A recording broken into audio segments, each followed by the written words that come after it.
பஞ்சத்தில் பிழைப்பு தேடிச் செல்லும் எலிமலேக்கு.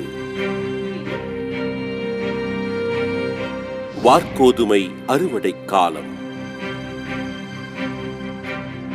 மாமியார் மருமகள் பாச உறவு. ருத்தின் வழியாக செயலாற்றும் கடவுள். கைம்பெண்களின் வாழ்வில் வளர்ச்சி. இதுபோன்ற விளக்கங்களை குறித்த இறை செய்திகளை விரிவாக எடுத்துரைக்கும் நூல் ரூத்து.